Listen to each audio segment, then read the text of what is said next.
You guys, I'm Marta, welcome back to my channel. Today we are going to talk about the disappearance of Denise Pipitone. This is a new format that I will be bringing to my channel because I want to give more coverage to Italian stories that I've never seen online. I've never seen a video like this for Denise, and there are just so many people missing in Italy, and I think it's important to cover these cases.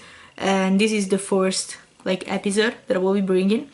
And also my English is not perfect because I'm Italian and English is not my first language. So if this is the first video of me that you see, I am improving slowly, but I am getting better, so don't worry, I will make everything sure. I will make sure that you can understand what I'm saying. So this is a story that really impacted me because since I was a kid, my parents used to watch the Italian version of America's Most Wanted, which is called Chi l'ha visto.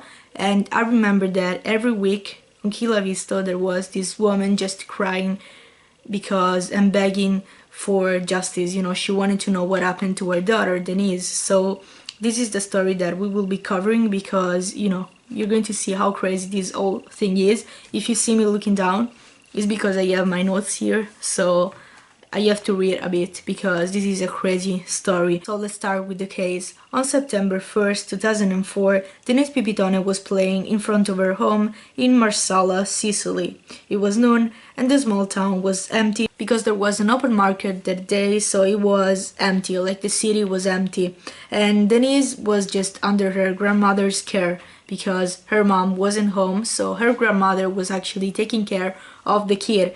The woman made sure to always know where Denise was, but she made a mistake. Since it was almost lunchtime, she decided to make lunch, she just went on inside the home to prepare lunch, and it wasn't something scary because Denise always used to play in the streets with the other kids. In Italy it's very common, I don't know, there guys let me know, but in Italy it's very common to let kids play in yards and streets sometimes too. It's something very normal that I used to do, my sister used to do. And of course there is supervision, sometimes your mom just goes out in the window and just check you out, but except for that it's pretty risky because you never know what's going to happen. And in this particular case it's really sad what happened because her grandmother went inside just to prepare lunch. 2 minutes after, she went out to check on the kid, and she wasn't there. Other kids weren't there because they had already left, to eat. It was almost noon, so no one was there, and Denise wasn't there. She called the police immediately. She called Piera, Denise's mom, right away. The police was great because they didn't waste time. They immediately launched a search party, so they went on to look for Denise, but she was nowhere to be found. During the first hour of the search, while everyone in the city was looking for Denise, Silvio Sciutto, which was Marcella's attorney, was very calm. He actually spoke in front of the TV and just everyone, and he was very calm, and he just wanted to make everyone calm and stay safe and just to keep on looking for Denise. He assured everyone that the kid was still in town and that she was safe. He had no idea what was going on, so I thought that was weird, but maybe it's just something normal that you do when a kid got missing. You don't want the panic, you just want people to stay calm, stay focused, to search, to look for the kid,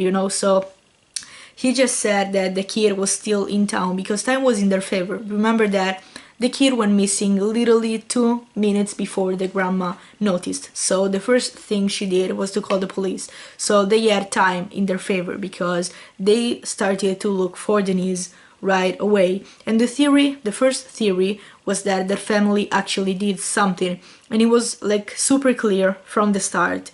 In fact, it was Denise's dad's family that did something because they wanted revenge. And now guys, we do have to go backwards, we do have to go back in time because to understand really how complicated this whole matter was, we need to go back to 1999. In 1999, Denise's mom, Piera, was married to Tony, but Tony had to leave Italy to go to Germany for work.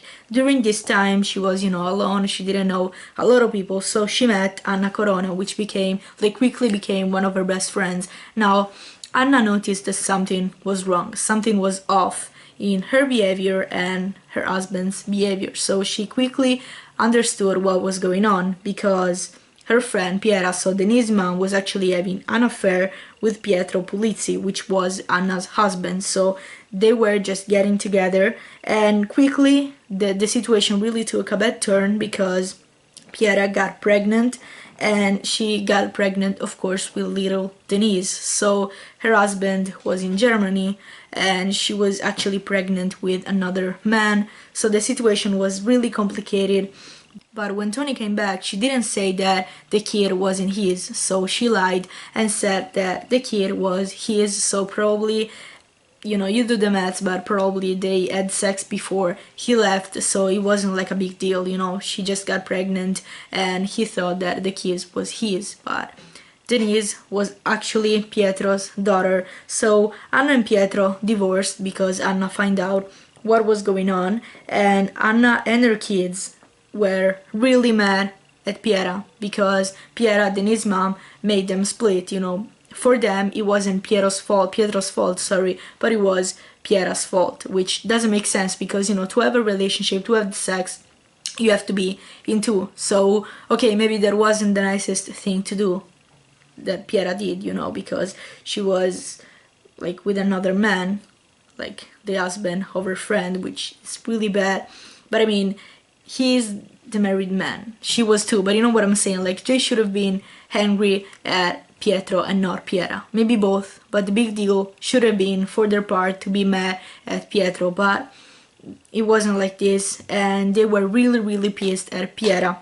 So they made her life impossible, and they did everything, literally everything, to destroy this woman's life. They just insulted her publicly. As I said, it was a really small place, so they yelled at her, they just crashed her car. Like, one time she went out and she found their car, just the wheels of her car were completely broken, completely trashed, with a knife. They also threatened to kill her, to just torture her, to do like really bad things, and they were really making her life miserable. During the following months, not much happened.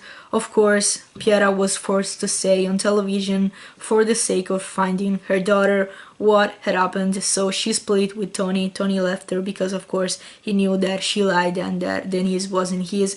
So that didn't mean that he didn't care for Denise. He was the father.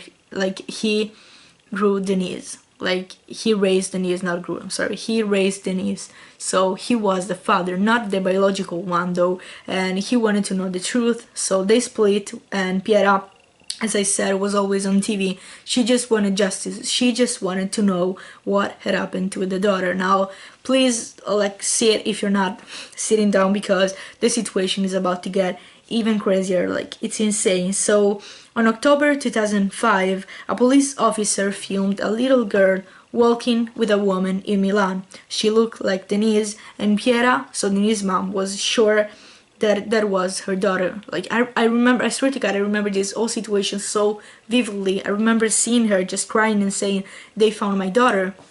My daughter is there, she's in Milan.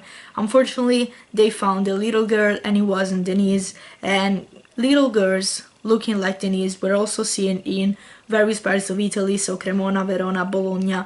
Literally everywhere in Italy, everyone was looking for this little girl. So people just took pictures of girls that looked like Denise and sent them to the police. I have to say that Italy was very close to this family. They really felt for Piera, and they wanted to bring this little girl home, so safe. So Italians were great when it comes to this, because a lot of people judged Piera for what had happened, but a lot of people tried to help, so they took pictures and they were really active. Even if social medias were nothing back then, they sent everything to the police, to Kill a Visto, to a lot of places. So Italians were really great.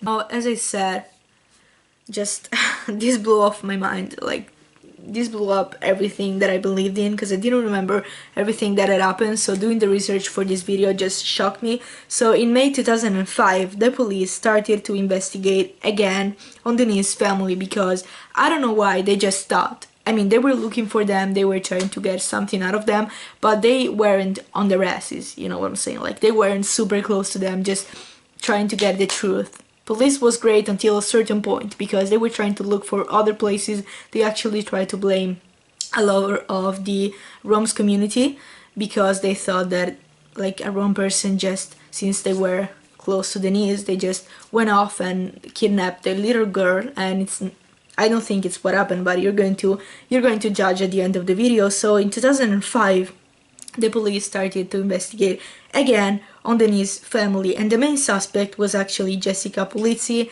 Denise's stepsister, that was 18 at the time. You know, when Denise disappeared, she was 17, only 17, so she was young, but at 17, you know what you're doing, right?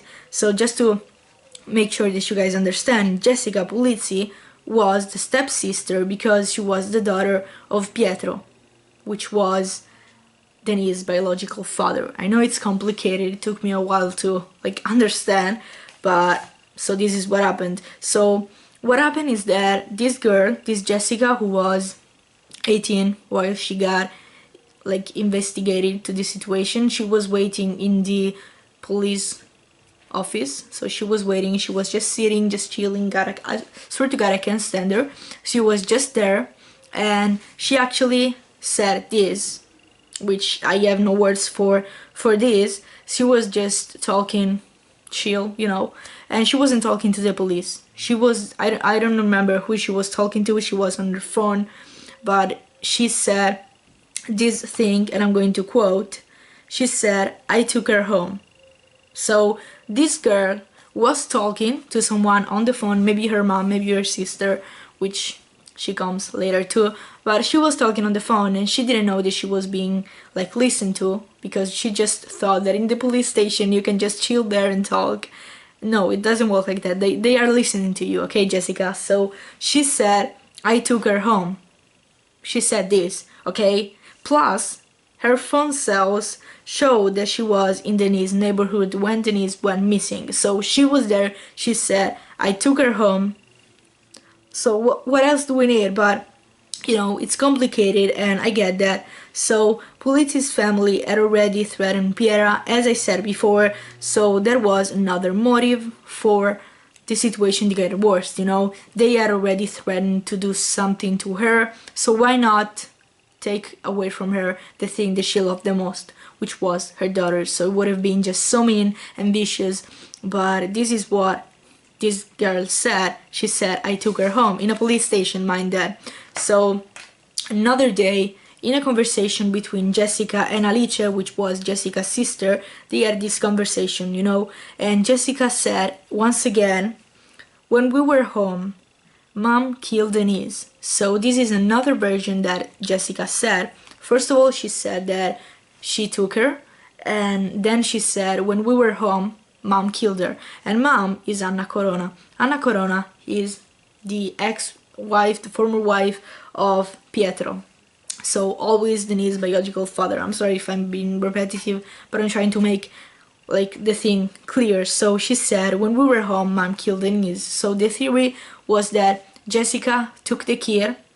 So since she said, I took the kid, she took the kid, she got the kid home, and this woman, Anna Corona, killed Denise right away. So while everyone was looking for Denise, her mom was begging everyone to just bring the child home. This monster killed her. So this is allegedly, this is what she said, Mom killed her. So the police, the public ministry, said that this wasn't enough proof. So Anna's case was dismissed. So this wasn't enough proof for Anna. But since her phone, Jessica's phone, plus what she said, were really messing her up. She was there, she was in the neighborhood, plus she said, "I took the kid." So she had a trial. So her mom didn't have a trial, but she did have a trial. And what really shocked Italy during this trial was that while Jessica was facing trial, her father, which was also Denise's father, wasn't standing by her side, but was standing by Piera's side. So this means, at least for me, that he wanted the truth too, he wanted justice, and if that meant not being able to be on her daughter's side to have justice for another daughter, he was going to do that. So he stayed with Piera by her side. What really happened was that Jessica got acquitted, yes, and this is the end of the story basically. I try to make it as like just putting on the basic informations, because there is literally so much, and I don't know if you guys are going to like this video. If you want, I can make like a one hour version, because this situation is really complicated, but this is basically what happened. It's been so many years and not much happened, except for really a lot of people seeing Denise, which was never Denise.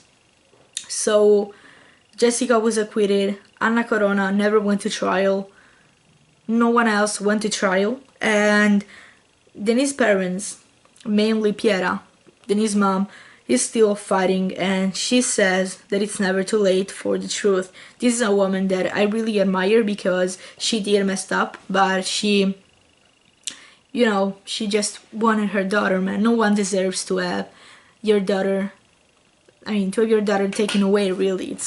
It's a really sad story. It's a really sad case that I grew up with, and every Italian just watching these kind of shows grew up with this situation.